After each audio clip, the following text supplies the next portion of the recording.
আসসালামু আলাইকুম। আজকে আমরা একটা মজার রেসিপি নিয়ে চলে আসছি, সেটা হচ্ছে আচারি চিকেন। তো আচারি চিকেন নেওয়ার জন্য আমি এখানে পরিষ্কার করে একটা মুরগি নিয়েছি। এই মুরগিটা 2 কেজি ওজনের। তো আমরা সবগুলো কেটে ধুয়ে পরিষ্কার করে নিয়েছি। আজকে পুরো রান্নাটা আমি সরিষার তেল দিয়ে করব। তো আমি এখানে সরিষার তেল নিয়ে নিলাম 1 কাপের মতো। আমি এখানে গোটা গরম মশলা দিয়ে দিব, শুকনো মরিচ দিয়ে দিলাম। আমি একটু ভেজে নিব।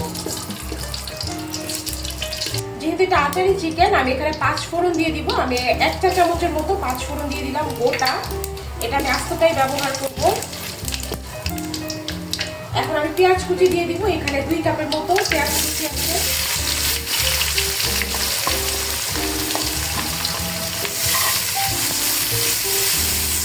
খুব বেশি কালার আসা যাবে না, কিন্তু ভাজা হবে। তো এই মুহূর্তে আমরা হচ্ছে আদা রসুন পেস্ট দিয়ে দিব। আমি এখানে রসুনের পেস্ট নিয়েছি হচ্ছে 3 টেবিল চামচের মতো। একটু মশলাটা বেশিই যাবে যেহেতু এটা আচারি চিকেন।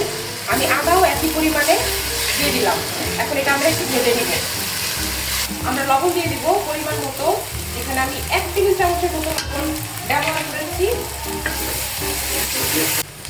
আমি ধনিয়া গুঁড়া দিয়ে দিলাম 1 টেবিল চামচের মতো। হলুদ গুঁড়া দিয়ে দিলাম 1 চা চামচের মতো। আর মরিচ গুঁড়াটা দিব আমি 1 টেবিল চামচের মতো, একটু ঝাল হবে। আর 1 চা চামচের মতো দিব আমি হচ্ছে জিরার গুঁড়া। তো সবগুলো একসাথে দিয়ে একটু নেড়ে নিব। আমি 1 কাপের মতো টক দই দিয়ে দিলাম এখানে।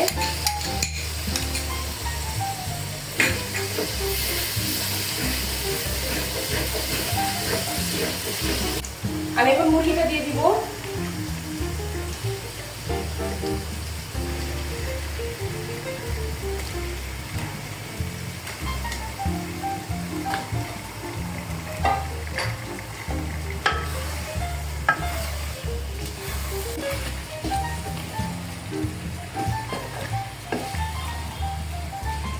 এই রান্নাটা আমরা চেষ্টা করব পানি ছাড়া পুরো রান্নাটা কমপ্লিট করতে, কারণ এই চিকেনটা থেকে প্রচুর পরিমাণে পানি বের হবে। আমরা ওটা দিয়েই হালকা আছে এটাকে আমরা ভুনা ভুনা করব।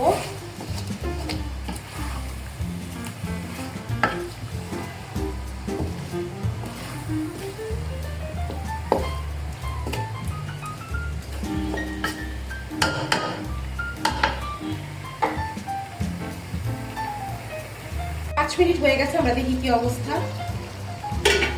একটু পানি উঠেছে, আমরা এটা একটু নেড়ে দিব। আর মাংসটা কিন্তু আরেকটু পানি বের হবে। তো মাংসের পানিটা দিয়ে আমরা পুরো রান্নাটা কমপ্লিট করব।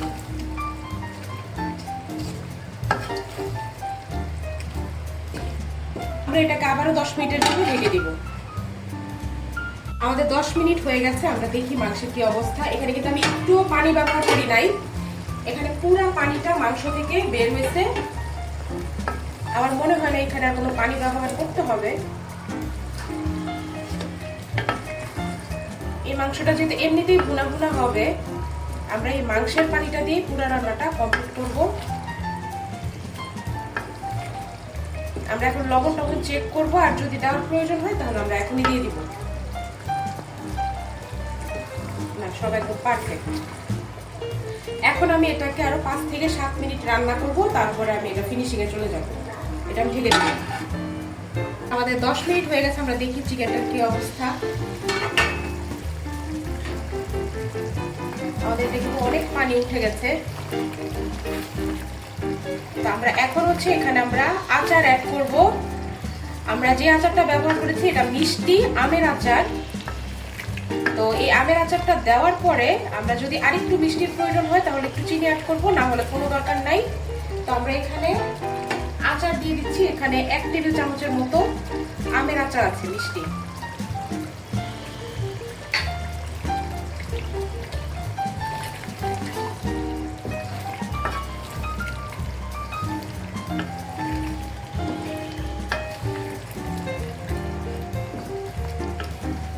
আমি 1/2 চা চামচের মতো চিনি দিয়ে দিলাম। খুব বেশি চিনি দেওয়া যাবে না, এটা একটু টক মিষ্টি ঝাল হবে। আমাদের কিন্তু আচারি চিকেন রান্নাটা শেষ। আমরা এখন চুলাটা বন্ধ করে দিব। আমরা এই পরিমাণই ঝোলটা রাখবো, এটা পুরো চিকেনের ঝোলে কিন্তু এটা হয়ে গেছে, আর এক্সট্রা পানির প্রয়োজন হয় নাই। তো আমরা চুলাটা বন্ধ করে দিব।